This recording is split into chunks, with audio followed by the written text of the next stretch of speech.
Hello and welcome to Set Talks, the podcast that helps you navigate and connect with the Denver film scene. We're still talking about the 48 Hour, and today I've got Matt Smaldone. He won the 48 Hour in 2022 with his film Lucidity.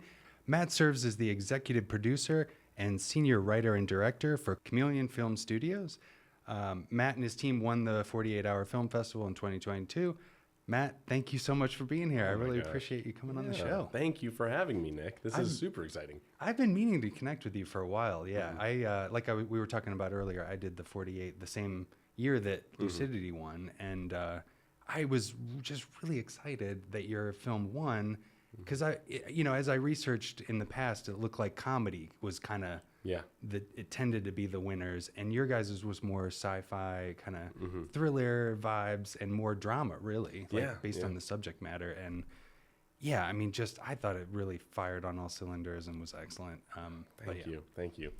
Yeah, it was going into it, we got sci-fi, and for a small project like this, which has like no budget, immediately we were like, oh no. How do we do this? How do we do sci-fi? Because we don't have a budget for VFX. We don't have the time for VFX, really. Although I will say, there have been films over the past few years that I've seen who have done phenomenal VFX work in like 24 hours. It's nuts. I agree. Actually, that year, there was one... Yeah. What was it called? Oh, but it had some crazy special effects. Beautiful costumes, beautiful special effects. And I remember watching it and being floored. Like, yeah, me too. I cannot believe they pulled that off in 24 hours, or 48 hours. Totally. And, so we decided to go because basically what we did is I got the topics or the genres, right? And all the stuff, the prop, the line, the character, all that. And we met up and kind of did like, not a writer's room, I would say, but it was like we all just got together and just were like, what do we want to do, And on the way down there, our sound mixer brought up the idea of the movie Her, where it's soft sci-fi. Right, it's not lightsabers or, beam me up Scotty or anything like that.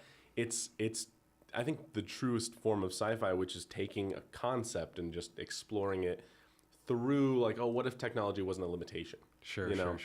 And I think that's why sci-fi tends to be futuristic, because it's really, that's what makes Star Trek one of the greatest shows of all time, is because it's just exploring ideas and then using futurism as kind of a vehicle for that.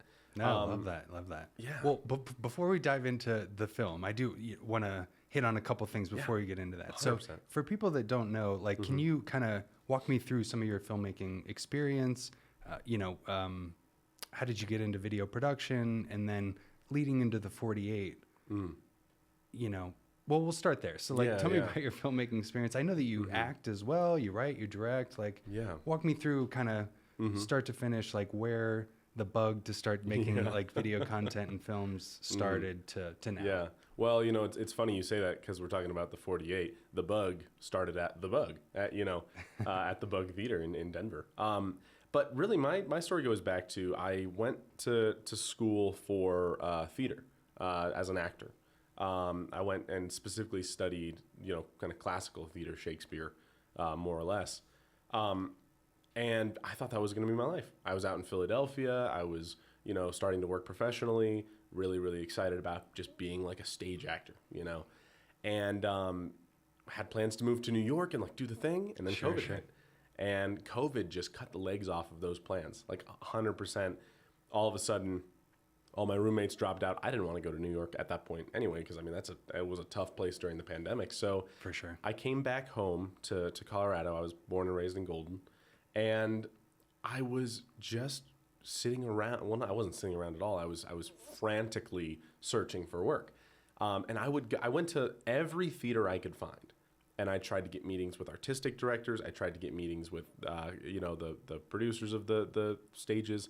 I tried to get meetings with stage managers, like anybody that I could talk to, and just beg for a job. Like, I will work for free. I'll sweep your floors. Just let me in the room. Right. I can't stand not doing anything. Like, I need to get going with my career. And it was just no after no after no, which is, hold any grudges because it was COVID. Like why would they hire Yeah, I like was just gonna say. a dude just be like, can I just be another person in this room? Which we're not supposed to have a lot of people in these rooms. And I'm sure they're scaling back, and the answer is probably no to anyone that's not like Yeah. core group, been there for years. Right. Like, And I mean, we think that we have little money in independent film. Think about theater. There is it's so scarce. Anybody who can successfully run a theater is a miracle worker. It's an incredible feat.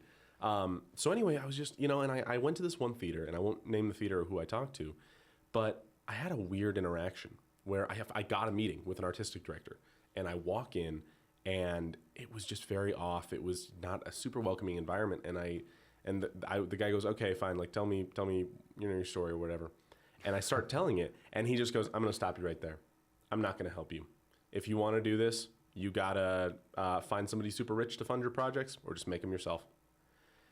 And Okay. I left. oh, so you were kind of pitching potentially like putting on your own show, or No, just not even trying that. to get involved? Yeah, I just wanted to get involved. Oh, that's strange. It Well, was. who And but knows? and the funny thing was, in the moment, I was like, this guy's a jerk. What the heck? But looking back on it, some of the best advice I ever got. Because from that moment, I was like, fine, okay, well, I'll just do it myself. So one of my good friends, I've been friends with him for years and years and years. He was doing the 48 with a different group. And I was pretty new to film, I had done some film in college, but it really was theater. And so he goes, hey, they really need like a guy to like write and direct this thing. And I was like, I can do that. So I joined on, and it was a really fun project. And I just remember at at like lunch or dinner or whatever, we're up at this cabin in the mountains in Bailey, and me and my buddy are just like looking at these cameras and like experimenting with stuff and just having a blast, having a ball with it. And so we end up that film, it did okay. But after that, we decided, okay, now let's try to do this ourselves. Right. So we founded Chameleon Film Studios, and just literally our goal was like, let's see if we can make films like on our own. We didn't know if we were any good at it. We didn't know what we would be doing, but we made our first film, and it did decently well in like just the small festival circuit. So we were like, okay, we can do this. So we entered the 48 with kind of this, the year in 2022, we entered with this mindset of like, okay, we're going to go after this really hard. Mm-hmm. Like, I think, one of the best things about the 48 is that it's not solely reserved for professionals. Yeah, it's totally. not solely reserved for like hardened industry, people. It's a venue for people who are, industry professionals to flex their skills. And it's also a venue for hobbyists to get together with their friends and have a really fun weekend and make a film, Totally. So we decided like, the first project that we were in I really enjoyed it. But we were like, we want to really knock it out of the park with this one. So that's kind of how we got to Lucidity. And then from there, that was really, after winning, I would say that was the kernel of confidence that kind of allowed us to go on and do what we're doing now, I think. That's amazing. So you had done it twice? Yeah. Lucidity was our second time. It was our first time as Chameleon Film Studios as our entity, but I had done it twice. And yeah, the first time just kind of whetted my palate for it, and then the second time I was like, okay, we're going to come in and sweep. Oh my, yeah. Hats off to you. Holy cow, that's awesome, man. Thank you. That's amazing. Okay. So yeah, I mean, like a theater background. Yeah, Mm-hmm. You're like Orson Welles over here, like walking in, Thank you so much. and slaying it. That's so awesome, dude. Cool. All right. It's funny you actually say Orson Welles. He has a quote that I really love, which I kind of base like the Chameleon Film Studios off of. And he's like, there is no confidence greater than, I think it's something like this. Ignorance. Than ignorance, yeah. Because really, I feel like we're in the business of doing things we have no business doing. It kind of feels like that sometimes, where we'd pick up a light stand and we're like, I guess we'll figure out how to use this, and then we figure it out. So I've always looked up to Orson Welles as a guy who's like, no, just do it. Do it. We say a lot at our studio, like I think our mantra is just don't be precious. Sure, do the best you can, but perfectionism will kill everything. So don't be precious about it. Just get out there and do it, you know? That's amazing. Holy cow, dude. Okay, well, just for people that don't know, if they're listening to this for the first time and they're kind of just getting into the 48, let's just backtrack a little bit on explaining what the 48 is. So, can you walk me through what the 48 is, what the elements are, that sort of thing? 100%. So the 48 is a yearly film competition where people get together, they form teams, and then at the beginning of 48 hours, they are given genres. It's 2 genres. They can either do both of them or choose between one or the other. They're also all given a common character name, a common prop, and then a common line of dialogue that they have to include in their story. From that point, they literally have 48 hours, start to finish, to create, to devise, to edit, to shoot a film. 7-minute limit, which is that's a lot. Like, I mean, for 48 hours, it's a big thing. Sure. And so you get together with your team, and you have no idea what you're doing walking into it.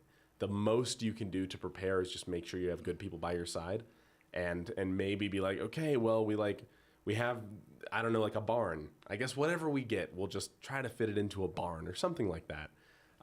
We did, like, after the 48, because we won, we got invited to do the Yes We Can competition, which is kind of like a similar, it's the exact same thing, but it's for the winners of the 48 on like a global level. So it's like right. all the different winners get to compete.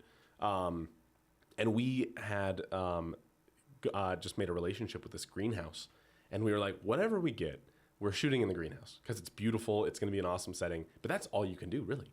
Other than that, it's just you get your stuff, and then 48 hours later, you got to submit a film.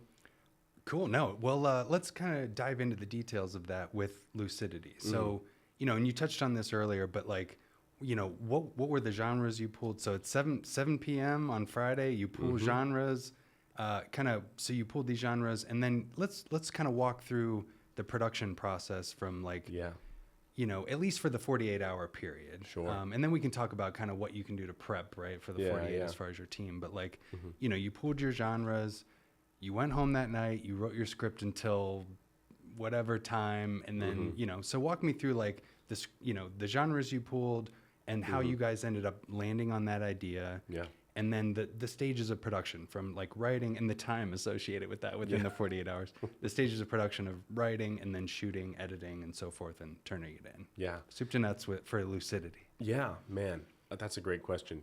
So basically, we got our genres, we got sci-fi, and for the life of me, I cannot remember what else we got.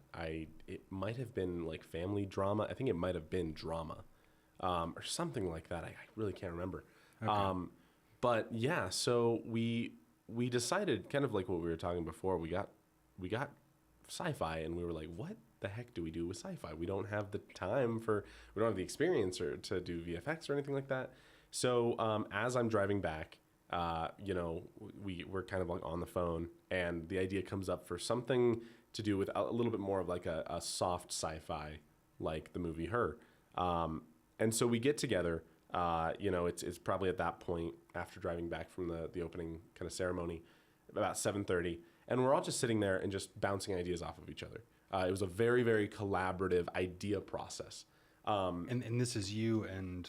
This is me and the whole team. So we had, it was myself, our sound mixer, and then we had 4 actors. So there were 6 of us all told. And everybody pitches in. That's the really wonderful thing about what I'm so thankful about with the people I was working with, is we were all, while some of us were working on the ideas, other people were thinking, okay, well, where can we film this? Right.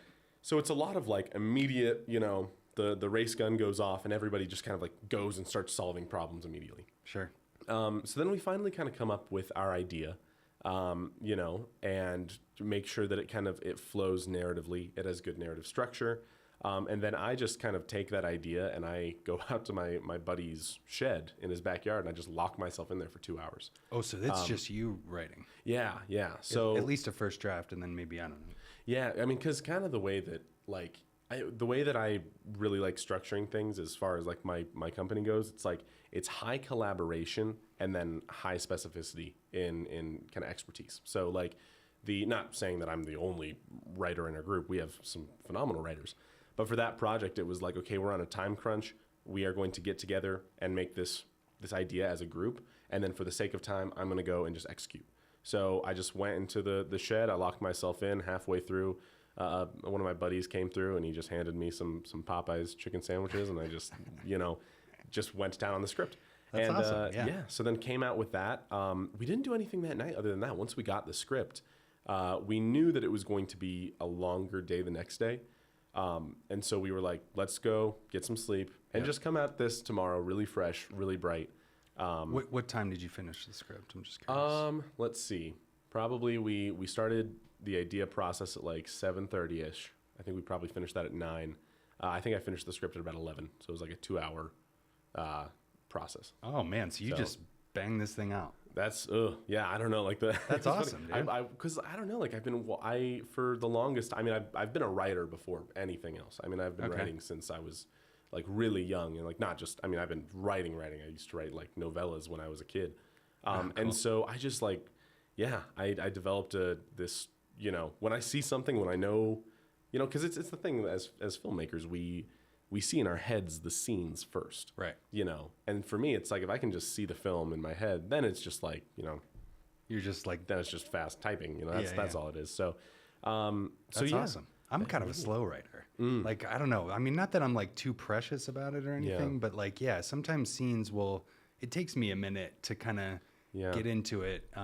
But I am trying to get better at just like, not being precious about it, just like let it flow out. And you can always, once you have something, it's so much easier to go back and tweak and stuff from there. That's so true. So it's, it's not good to be so precious about what you're putting on the page that you don't get it done in a good amount of time. So that's awesome that you're able to just knock it out like that. Oh, well, and it surely wasn't always that way. I just years and years and years and years of practicing writing, which is one of those weird things. Like I think that writing is it's kind of a weird mixture between like, it's a skill, it's like a talent, but it's also a skill. Like and I 100% do not think that speed equals quality. Sure. And honestly, at the end of the day, probably the like speed, if anything, decreases quality.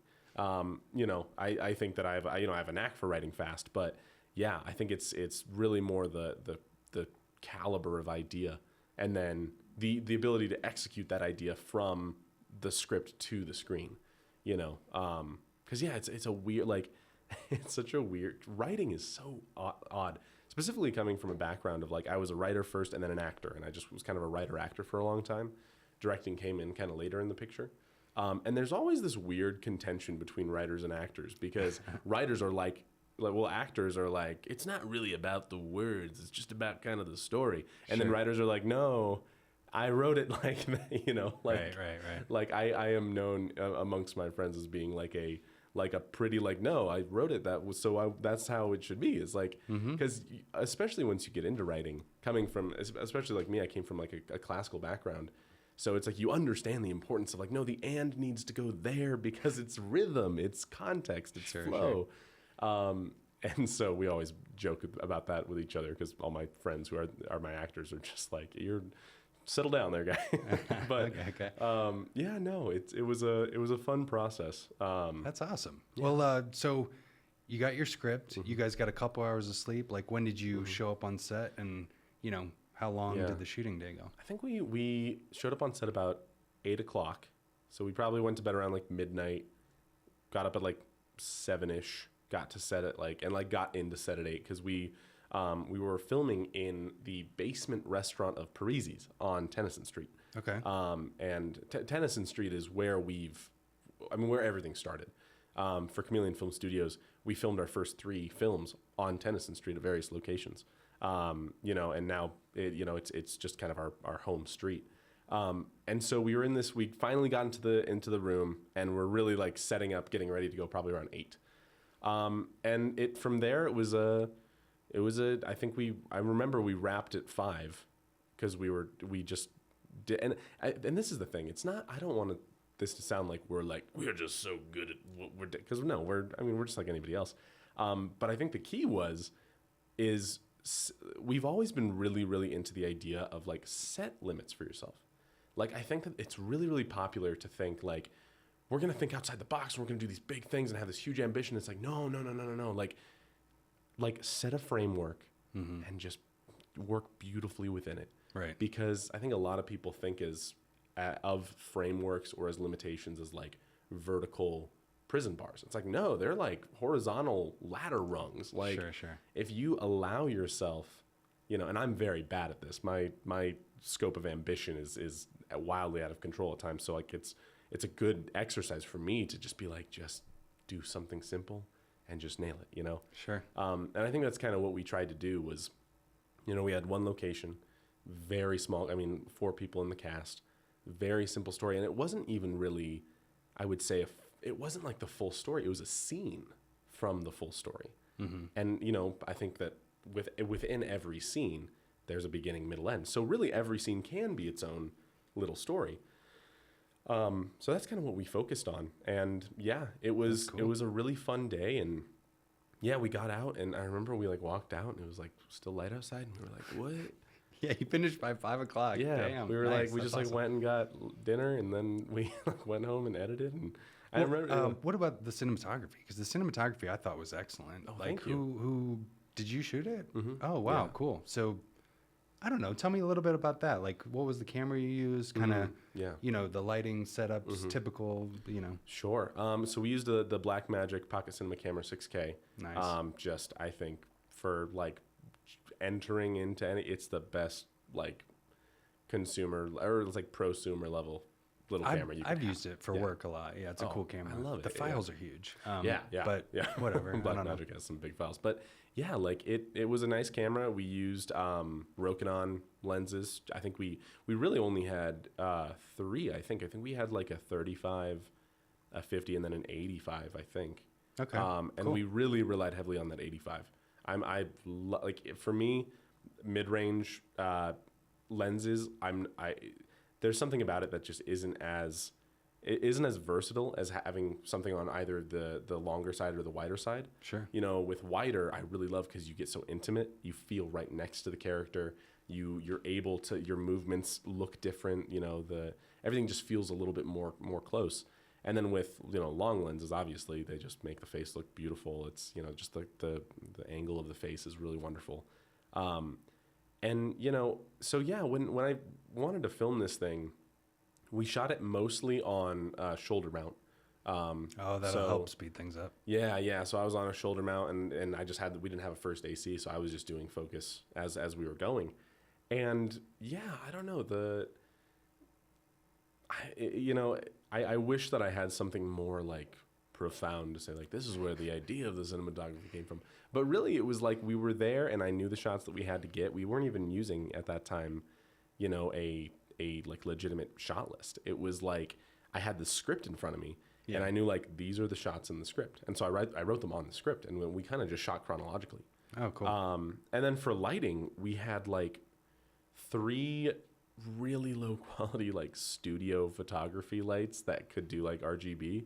And I am not a gaffer. I am truly not a cinematographer. Like, I really love the camera and working the camera, moving the camera, framing, all that kind of stuff. But when it comes to lights, that is not my area of expertise. So you fooled me, man. I thought it looked great. Thank you. That was very collaborative. One of our leads, his name is Jason Potter. He's a very, very wonderful, wonderful man. Great friend of mine. And he assisted a lot with like just, you know, being like just bouncing ideas off of each other. Our first feature that we did about a year later, we kind of like did co-cinematography on that as well. So that was kind of our first opportunity, being like, oh yeah, let's work together and figure out these lights. But yeah, I don't know. I really wanted to capture this like the main character for me is her name's Sweetie. She is just this kind of this innocent outlier in this overall world of kind of grossness in this futuristic kind of like drug world. So I wanted to really highlight her eyes.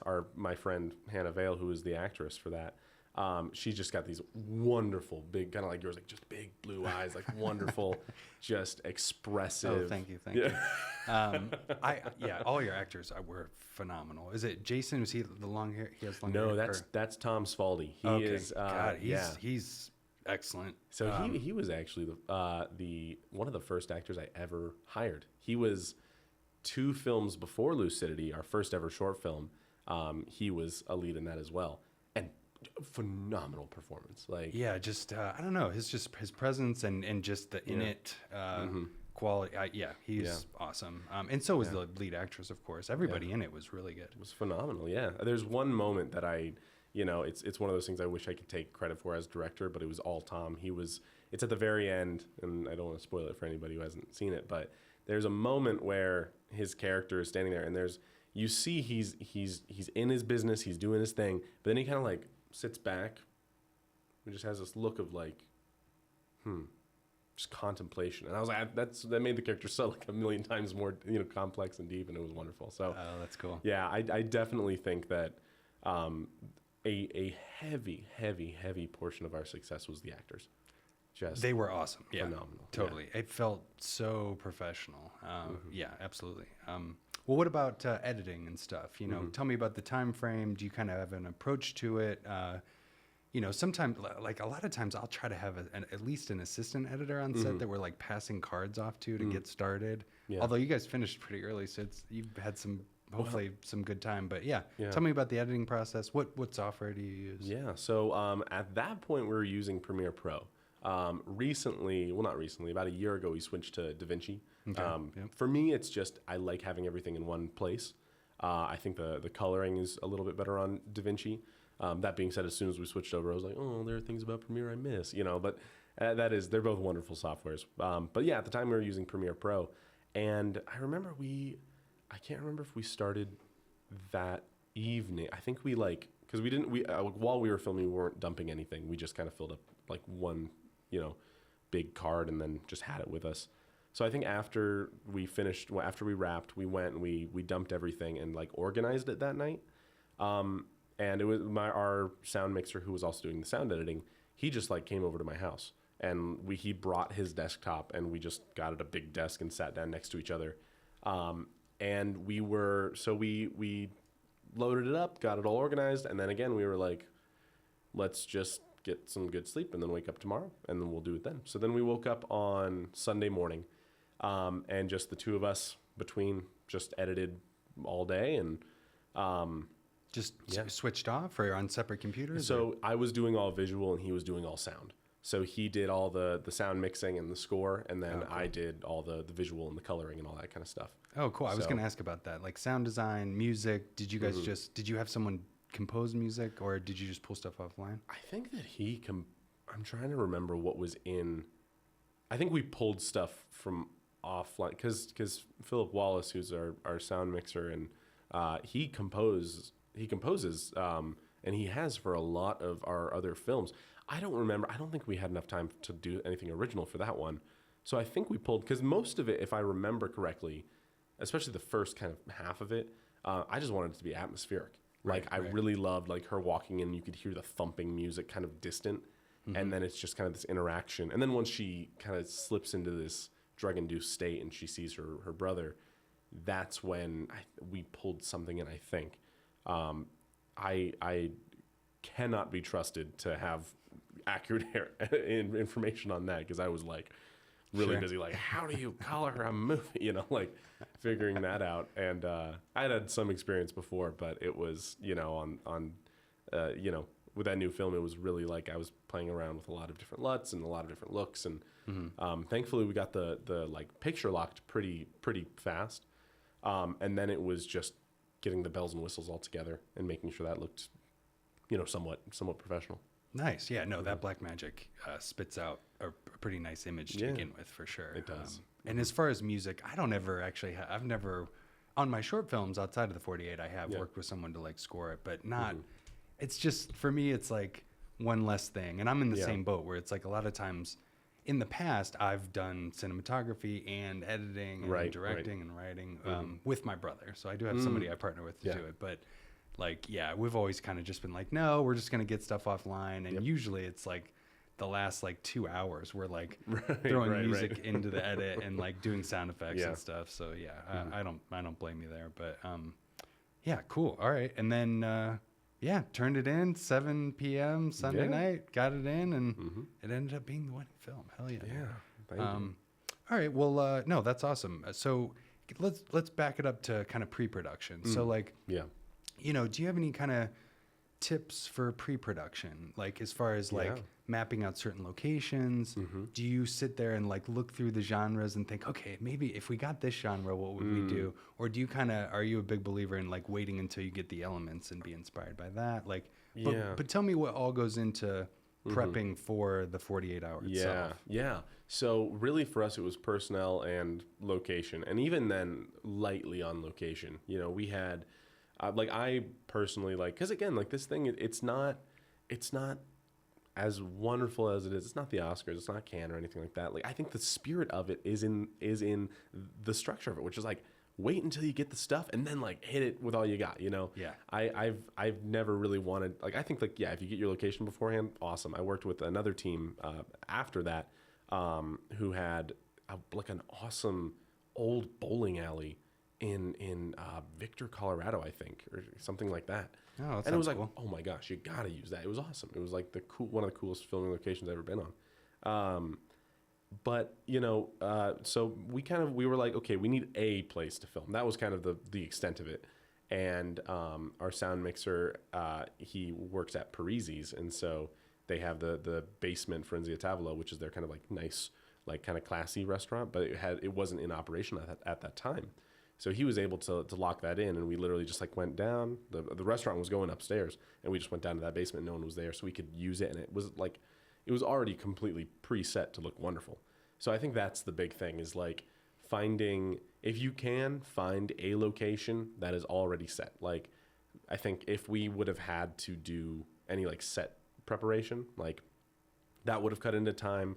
And obviously you're probably gonna have to do some no matter where you're at. But Sure. Like we had to, you know, put a bunch of bottles up there because they didn't have bottles. So we had to, you know, get our own bottles and flip them around and stuff like that. So yeah, finding a location, and then we were like, okay, whatever we get, we'll find a way. Okay. And if it's like adventure out at sea, which is not a thing because we're in Colorado, but like if it were, then we'd be like, oh, okay, I guess we'll just scrap that location. We'll go find a boat somewhere. I don't know. So, and then it was really just like finding the right people. Like we had been up until then we were just kind of like a 2-man production group. It was myself doing all the visuals, and then our co-founder Philip Wallace doing all the sound. And well, that's awesome. Like, so it was just you two and the actors. Yeah, which so, I've done that with my brother, where it's just us two doing everything and the actors. That's awesome. Yeah, dude. and there's something weird. Like I don't know. Now that you know, I've gotten to a point in my career, I'm working on bigger projects. They're more professional. The personnel list is filled out more. That's very nice. I mean, obviously, it's like awesome to have like just one person, all they're doing is pulling focus, or like one person and all they're doing is just watching hair and makeup. That's it's super cool, and it allows for really great things to be created. But there is like, I don't know, there's a really fun simplicity to being like, we're just gonna go out with a camera and like just make a movie, and it's you're on the camera, and that's your thing, is the camera. And yeah, I don't know, like the way that I do a rehearsal process is very much like we rehearse it like a play, and we make it feel really good, and then I just go in with the camera and we get it, and you know, that's the thing. But yeah, so basically we just got really good actors and really good friends. Really, they're all really, really close friends, and I would say probably one of the things that is the most wonderful about the local Colorado filmmaking community is we have an access to a wealth of phenomenal actors. I agree. That was something I noticed when I moved here. And I don't want to dog on Cleveland, but like there's definitely a group of actors in Cleveland, but I don't know. I feel like maybe there was only a handful of people that are achieving that. I don't know what it is, but that level of professionalism, naturalism. But like when I came here and I started going to like EFP and stuff, like I would see these performances where I'm like, what the hell? Like, holy shit, this is good. And I don't know, I might have even asked you when you were up there at the 48, like what did you rehearse? Like what led to the preparation to for these performances. And Yeah. I almost remember you saying, well, we just kind of got together and like we put this together and they turned out those performances. So it's just like, yeah, for some reason the acting here is like just so good. It's rich. It's very, very rich. Like we're currently about to premiere a feature, and a lot of those actors are the same actors like Tom. He's in the feature. He plays the villain, and he does a phenomenal job. And like a lot of those actors we've been working with for forever, not only because they're my best friends on earth, but like because they're just, I mean, I think to me, that is the definition of just a consummate professional actor. It's like you show up on time. I think Tom Hanks once said this, which really is, it was like, you're just expected to show up, show up, be on time, be prepared, and have an idea. And like those are his, and he's like, you do that and you'll be a wonderful actor. And I think that's the thing, is like they came, and obviously like, I came out with the script and we talked it over and we assigned roles and stuff. But there's it's the work with the actor and just knowing who they are, what they can do. And then just the actor just coming and being prepared to just be emotionally available, open. And they are all professionals. I mean, they are truly, truly not hobbyists at all. They are professional actors. So I think we just got lucky. I mean, I remember when we made our first feature our first short film before Lucidity. It was a little short film called We. And it was our first film where we were like, let's see if we can make a film. Let's see if we can do this, And I hired 2 guys off of Backstage, JT Millerano and Tom Smaldone, who are now co-business owners of Chameleon Film Studios and my best friends. And they immediately showed up and were such incredible performers. And, I was an actor. I was relatively, it's my home state, but I was new to the area coming back from Philadelphia. Mm-hmm. And so, I'm new to the acting scene, at least, new to the artistic scene out here. So I was like, where do you guys go to like meet each other, like to do stuff? And they're like, oh, we have an acting studio. So okay. What's that called? AEC, Front Range Acting Studio. And so I started going there for a while, and I met all these phenomenal, and I mean, all of the acting studios in Denver churn out top-notch actors, whether it's Front Range, AEC, whether it's Babcock, like all of these studios are really doing excellent work as far as the talent. And I think that's where we got really lucky, is I kind of found my way into that community. And from there, I was just exposed and made friends with all these phenomenal performers.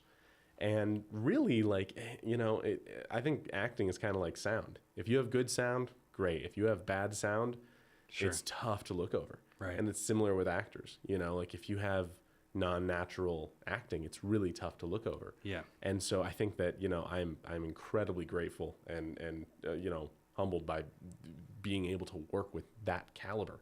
Yeah, for sure. No, it's like a huge contributor to like production value. Yeah. I like, huge. Mm-hmm. Absolutely. Yeah.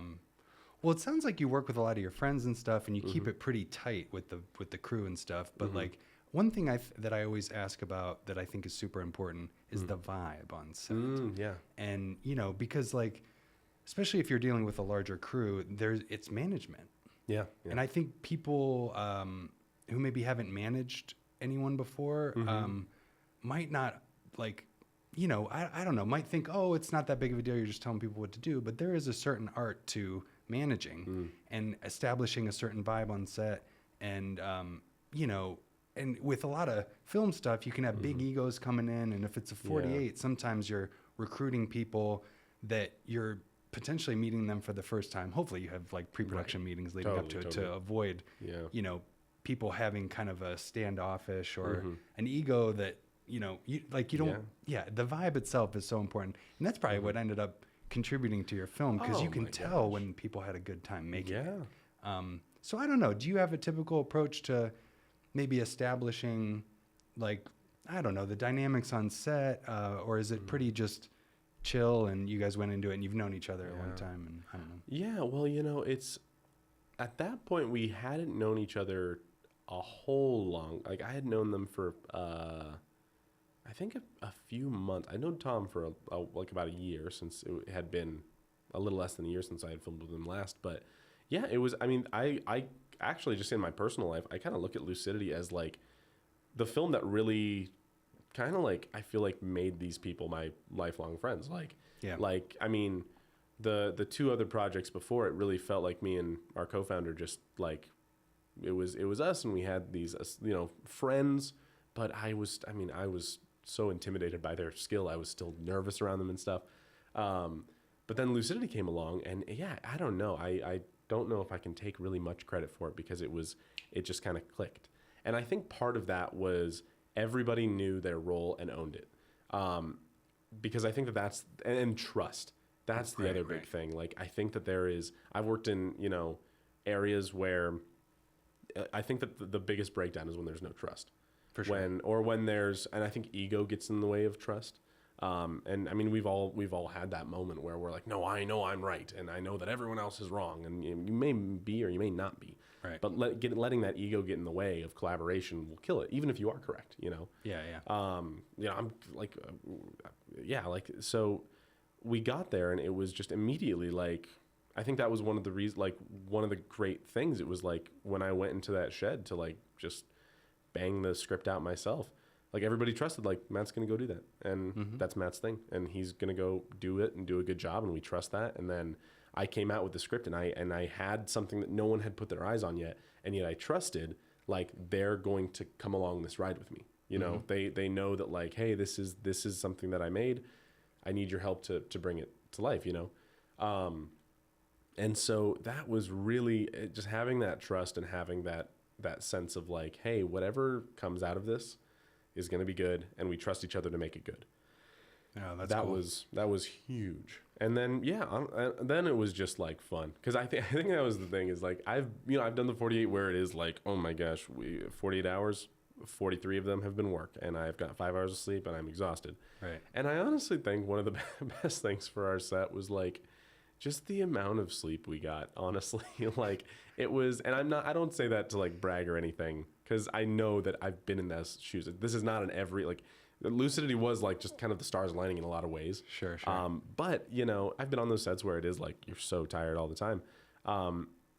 But for this one, it was like, we know what we're doing, and we executed it. And then I remember like at one of the like the first ceremonies afterwards, like everybody was like, man, if you're not up 44 of the 48 hours, you're not doing it right. And we're like, I think we did an okay job, and we got like 8 hours of sleep both nights. I don't know, like it. Yeah. Again, it's not like a bragging thing, but it was like, we were like, look, we really want to hit this hard, and this is a big thing for us. You know, we did kind of have something to prove. We felt like we want to show everybody like, hey, we're kind of contenders, like in this community. Not that it's a competition, but it's like, hey, we're here, you know.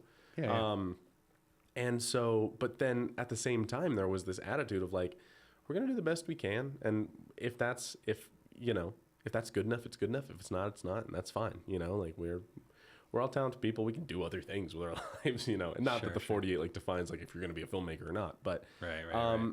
You know, I don't know. It was this sense of like, we got on set and we just had fun, and you know, inevitably you get behind schedule, and then inevitably you catch up at other times. Like I've never been on a film set where we've ever actually stuck to the schedule 100%. Sure. Always there's one shot that takes twice as long, and then you make it up in the inserts or something like that, you know. And I think it was also just cool, just me on the camera, just my buddy Philip on sound, just the actors doing their thing, helping with set, you know, lights when they can. It was just so fluid, and we were just in one place, and we all had like, you know, the restaurant gave us pizza for lunch, and we all just sat down and had like an actual lunch break, and like kind of developing that. I don't know. I'm sure you felt this, like as a producer, your job is to produce. Your job is to get the thing done. Sure. And a lot of times at the indie level, it's because it's your idea and it's your baby and it's your passion. And I fall into this trap all the time where, you know, I think some of the best advice someone gave me is like, no one will love your baby as much as you do. Sure. You know? And so you can get into this mindset of like, no, we got to work. And like, you know, and like, I gotta make sure like everyone's working as hard as I am, and blah, blah, blah, blah. And it's like, I think on Lucidity, the nice thing about it is like, we just slow down. It's like, hey, we're all in this, but like, let's have fun. For sure. That's awesome that worked out that way. Yeah. Cause I've seen, you know, I've been on sets and I've seen films that are like, you know, there's a bigger crew, and it's like, they're filming with this amazing camera, and it's like, yes, I agree that all of those things are important and necessary for a certain level of production, but there also needs to be that fun vibe. Like we're all getting together to make this creative project, and like, you know, everybody's opinion is valued. And, you know, I mean, you can set parameters around like, hey, if we're running out of time, you know, I'm sorry, but we're going to have to move on, you know, and this is what it is. But like, you know, making sure everyone feels included and it's like a chill vibe. Yeah. Cause I mean, you can have the best camera in the world, but then I feel like the vibe on set does translate to what ends up going on the screen. And you can have the greatest looking film, even the best sounding film, but it's kind of, the energy isn't quite there and whatnot. So that's amazing to hear on your film, which was a really serious subject matter, that you had that going for you and whatnot. So no, kudos to you for thank you. going into it and achieving that, because it isn't, you know, I do think it's super important, and you know, it's not something to just bat an eye at, that the vibe amongst everything that's going on. It is super important. Well, so like, did you have any like, was there a best moment on set as far as like maybe capturing something or an actor doing something where you were just like, oh my God, that was, you know? Yeah, and this has been a constant throughout my entire career. Every project I work on, there's always one exchange. There's always one passage of dialogue of the actors where I feel like it becomes like a sacred set. Like it's, you know, usually it's, you know, in between takes, everybody starts talking. They're like, okay, move that light over here. Okay, let's get a makeup over here. Let's do that, you know, all this kind of stuff. And on every set that I've worked on, from Chameleon, there's always like one scene where all of a sudden, in between takes, everyone's quiet and everyone's whispering, and there's this incredible focus just on what's happening, and it's usually the most emotional scene in the film. Our first feature that we did, I remember it hit me like a wall of bricks, where it's the climax of the film, really emotional scene. We're all just in this like apartment, and it's a small crew. There's only one actor on camera at that point, and it just, everyone zones in. Just and pins and needles, totally. And it's that moment where I'm like, this is why this is the greatest art form on earth. Totally. It's because it is the culmination of every other art form. Music, writing, dance, performance, visual arts, sculpture, all that kind of stuff.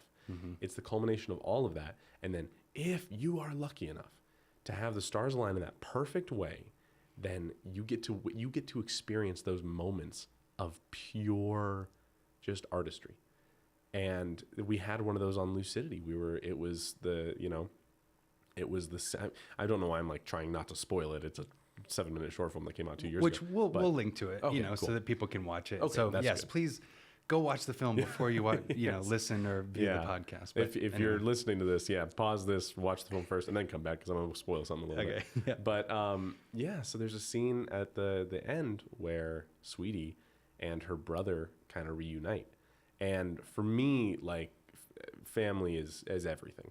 You know, there's a very strong theme. I didn't even realize this until recently. My dad pointed it out, actually.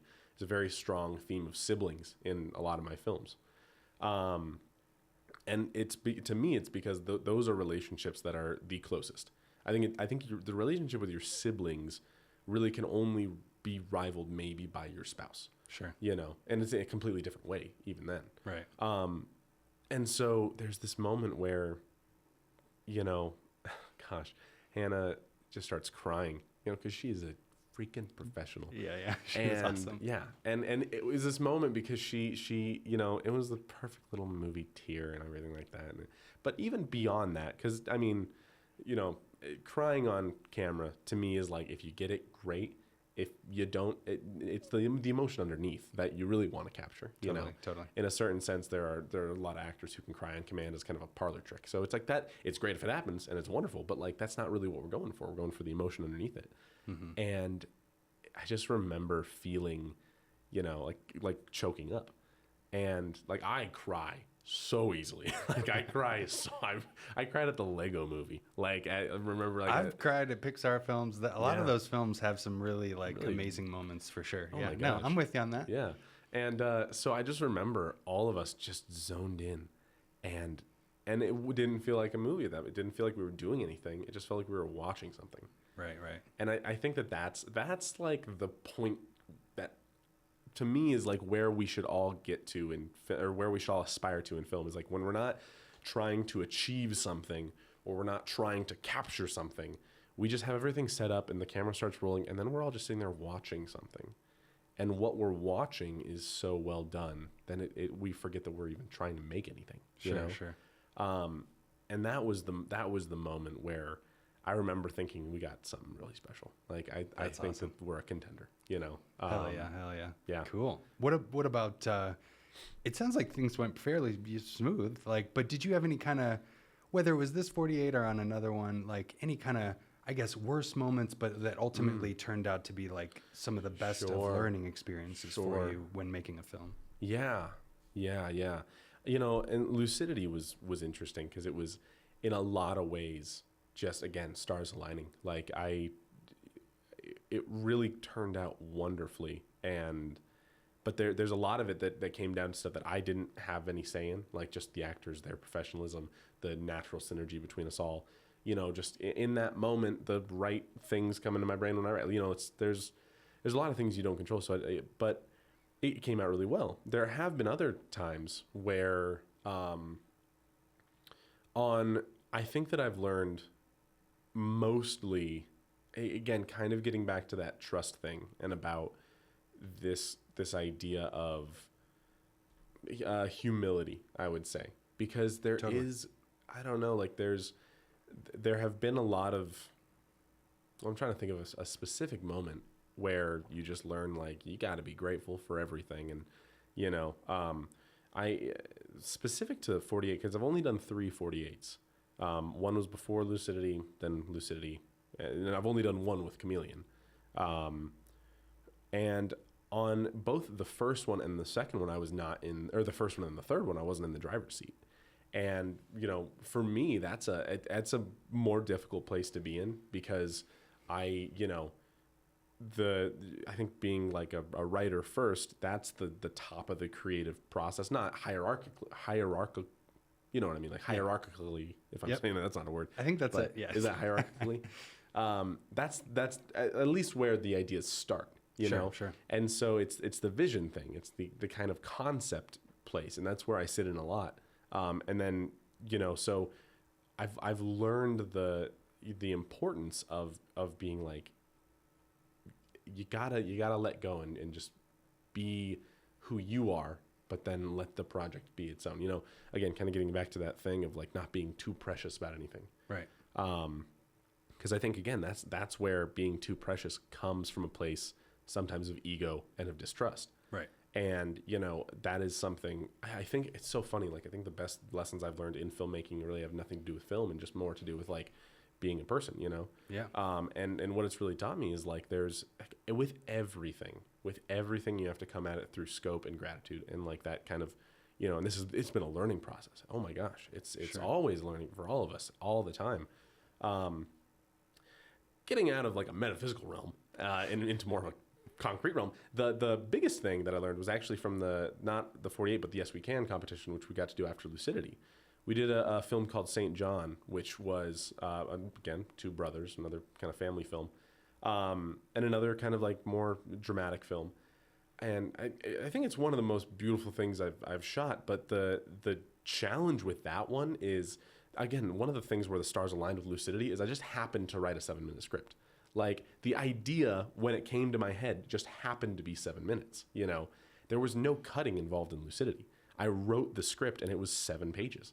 And it was like, oh, well, that's convenient, you know? Yeah. But with St. John, it was a 15-page script, and we had to get it into 7 minutes. And that was very difficult. Sure. Because I think that what happened is I wrote a really beautiful 15-minute short film, and then pacing was very difficult. And you know, where that kind of turned into a good lesson and a good thing was, you know, we filmed this really, really nice film, and then I just took it to pieces in the editing room, which broke my heart. But, you know, we had to do what we had to do. Mm-hmm. But it kind of taught me in that moment, like, let every project just be what it wants to be. And that's kind of one of the reasons why, like, I think the 48 is awesome, but I think the most difficult part of it is the time limit. For sure. because again, you have to be really good about writing for the time limit, not writing outside of the time limit and then cutting it down, but writing for the time limit. So that experience taught me so much about pacing and about editing. Oh my gosh, like writing this incredible, this.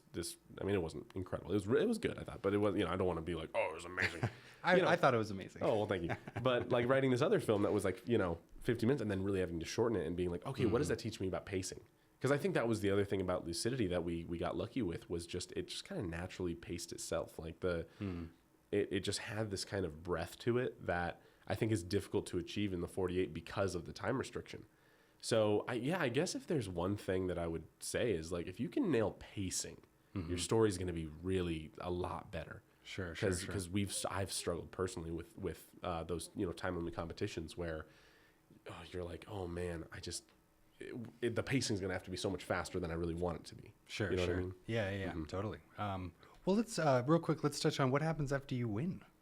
Like, there's like the film Palooza, and I think there's like like Cannes Film Corner. Like, so you win your city, then what? Yeah, so you win your city, and then you're invited to go to Filmapalooza, which is this big festival comprised of all the other winners from all the other cities, and that was one of the greatest weeks of my life. Like, that was true.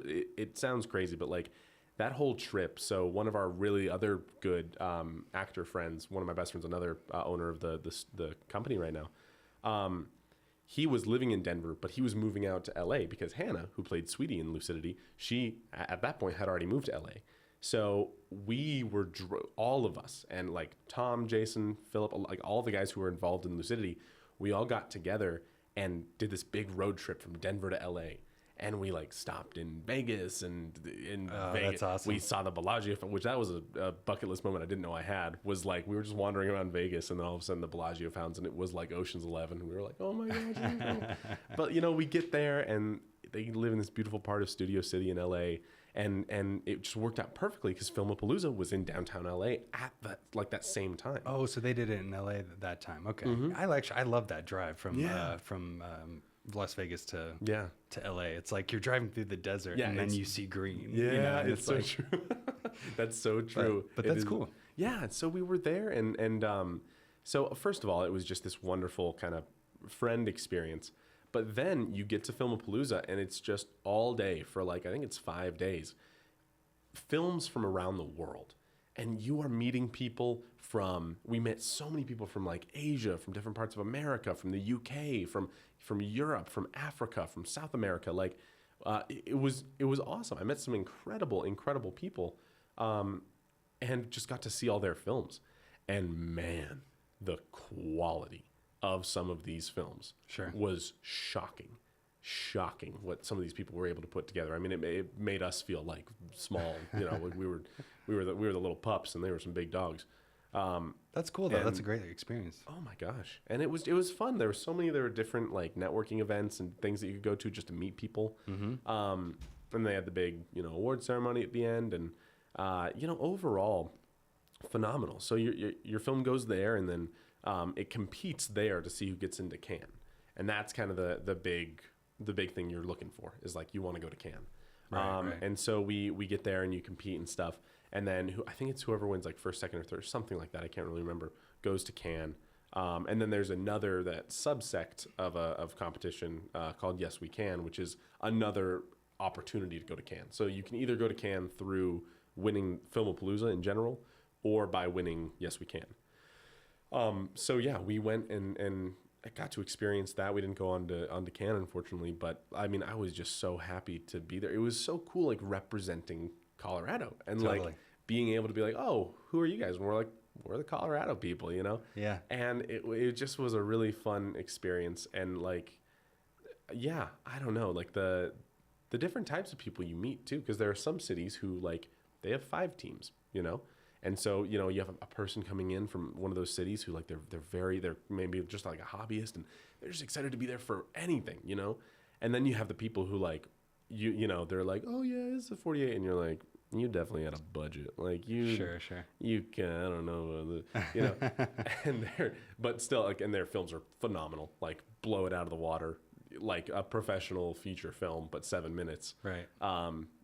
And meeting everyone like that is incredible. And then the opportunity to go to Cannes too is huge. Absolutely. Yeah. So yeah. No, that's cool. All right. So as we close out here, why is the 48 hours such a great learning experience? And, how has that made you like a better person, even if it teaches you time management or working with a team? Like what does the 48 like teach you as a filmmaker, but also like life lessons basically and stuff like that you can use outside of filmmaking even? Yeah. Great question.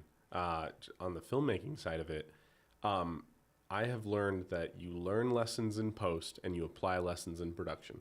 So unless you're doing a lot of things, you don't have the chance to actually practice anything. And that's what I love about the 48 is you start to finish in 48 hours. And then all those lessons you learn, you can apply to the next project immediately. Right. And that's, I think, the real danger of independent film, especially small independent film, is, you have somebody who they want to make the magnum opus and then they put it in, it sits on the shelf for 5 years and sometimes it gets released, sometimes it doesn't. It's like, no, do something and get it out as fast as possible. I mean, high quality, don't be, make anything bad, but put it out and then immediately start something else so you can apply those lessons and actually integrate them. Right. Because that's the hardest part of filmmaking is it's such a long process normally. By the time you finish it, if you let too much time go, you'll have forgotten a lot of the lessons you learned on that project. So the thing that the 48 taught me was we got to do a lot, and that's kind of been our motto. Like our first 2 years, we did 5 short films, and then the 2 years within our first 3 years, we did 2 features because it was you just got to do, and that's the thing is, again, not being too precious about anything, letting things be what they are. And for me, I am, we won, but I don't think I'm anywhere near a phenomenal filmmaker yet. I think we did a really good job and it was a team thing. For sure. And I'm very proud of it, but you got to just be okay with hey, we're still learning and this is a learning experience. And then, I think overall, just just as a person, it set the tone for what I want every set to feel like, for me at least. Sure. Or at least even every interaction. There's a genuine air on set and a very honest and open air on set, and then a trusting air on set. And I think that there's all that came from humility and the humility of all the actors. And to me, it taught me in any scenario you're ever in, just come at it from a place of gratitude, because it's so easy when your name is slapped on the thing to get a big head about it. And Sure. I think we've all fallen into that trap at one point or another. And so coming at it and having the scope and the humility to be this is an amazing thing and we're really proud of it, and on to the next, and then taking that attitude into the rest of life. Sure. So yeah. No, that's awesome. All right. Well, hey man, thank you so much for coming on the show. This was great talking to you. I'm looking forward to going to your premiere that you're putting together. Yes. And like I said, I'd love to have you back on to talk about Chameleon Films and the films you guys have created and what went into producing a feature film, all that stuff. But if somebody wanted to follow your work, connect with you, what are, website, social media channels? If someone wanted to reach out to you, what would be the best way to do that? So the best way, if you want to see all of our stuff, is chameleonfilmstudios.com. You can go there. We have a portfolio page. You can watch all of our short films. We also have an Instagram if you want to follow us at Chameleon Film Studio or at Chameleon Film Studios. That's where you're going to get all the big updates. Currently on August 18th, we're going to be premiering our latest feature, The Scars of Our Hands. So we're doing a lot of promotional stuff on the Instagram. And then, we're super available. If anybody ever wants to talk, just go to our contact page or send us a DM on Instagram, and we're happy to connect. We really value and love the local filmmaker community here in Colorado. So yeah, those are the best two places to go, I'd say. And, all of our stuff's on YouTube as well. Awesome. Well, Matt, thank you so much. This was Yes. great chatting with you. This is Set Talks, the podcast that helps you navigate and connect with the Denver film scene. Thanks for tuning in. Here we go.